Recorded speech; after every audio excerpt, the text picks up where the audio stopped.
आपकी संस्कृत की 6वीं कक्षा की, और इसका चैप्टर जो हम कौन सा करेंगे, दूसरा चैप्टर करेंगे। द्वितीय पाठ है, क्या करेंगे, द्वितीय पाठ है। पाठ का क्या नाम है, एषा कै एषा का एतत् किम, यह कौन है, यह क्या है, यह सब क्या है। तो अभी जो है हम आपके चैप्टर में आते हैं। सबसे पहले हमने आपके चैप्टर से सर्वनाम शब्द और धातु निकाली है जो हम पढ़ने जा रहे हैं। सर्वनाम शब्द कौन से होते हैं, सर्वनाम शब्द संज्ञा शब्दों के स्थान पर प्रयुक्त किए जाने वाले शब्दों को क्या बोलते हैं, हमें सर्वनाम शब्द। इसके स्थान पर कोई व्यक्ति है, वस्तु है, स्थान है, जो उनका बोध करवाते हैं वो हमारे क्या कहलाते हैं, संज्ञा शब्द। और उन संज्ञा शब्दों के स्थान पर जिनका हम प्रयोग करते हैं, वो जिन शब्दों का हम प्रयोग करते हैं वो शब्द हमारे क्या कहलाते हैं, सर्वनाम शब्द। जैसे कि हिंदी में होता है वह, वे,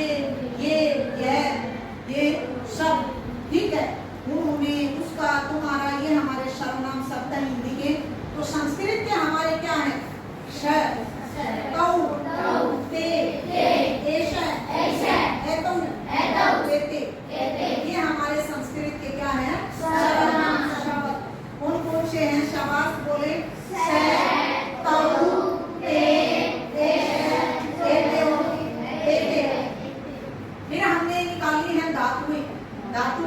हिंदी में क्या बोलते हैं इनको, क्रिया। हिंदी में क्या बोलते हैं, क्रिया।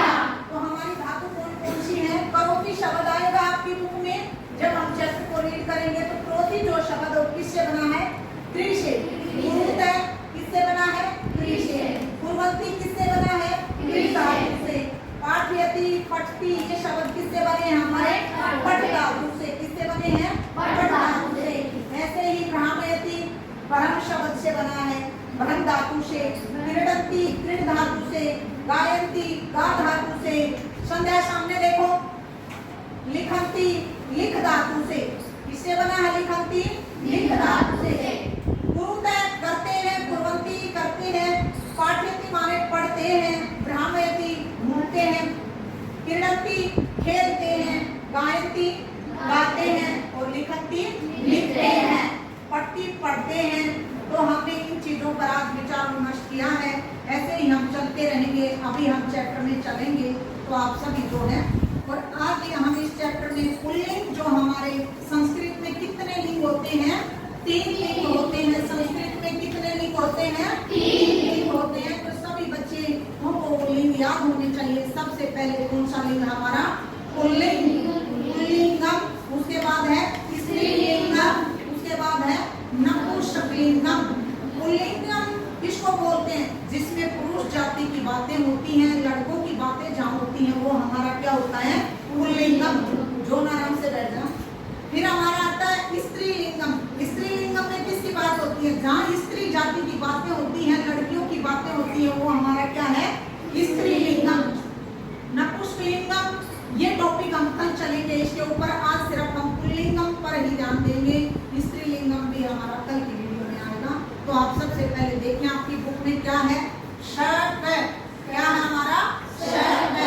पुल्लिंग है और सर्वनाम शब्द है इसमें। कह माने कौन, श माने वह हमारा क्या है, सर्वनाम शब्द है।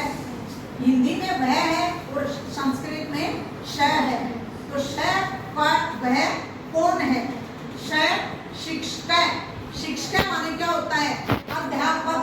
शिक्षक माने क्या होता है, अध्यापक। श माने वह अध्यापक है।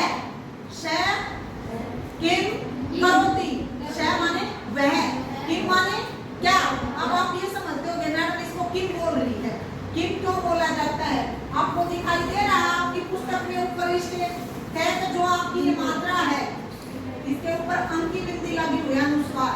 अगर हम इसको संस्कृत में लिखेंगे ऐसे किम, तो मैं हमारा जो है वो क्या हो जाएगा, हलन। और ये मैं क्या होता है, हमारा आधा होता है। इसलिए इसको छोटा रूप देने के लिए अंक की बिंदी लगा दी जाती है, जिसको अनुस्वार बोलते हैं हिंदी में।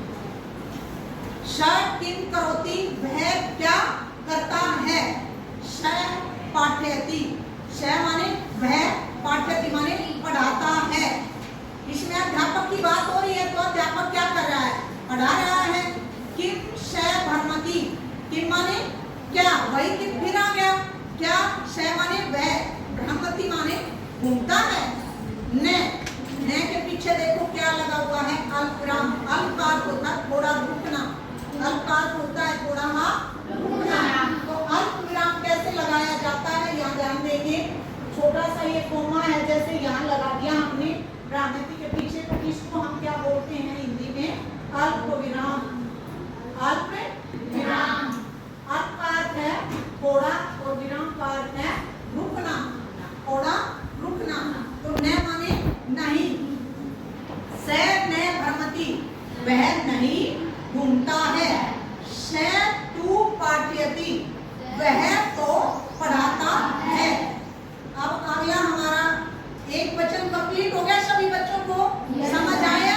अब हम अपने द्विवचन में पुल्लिंग का क्या करेंगे, अब हमें द्विवचन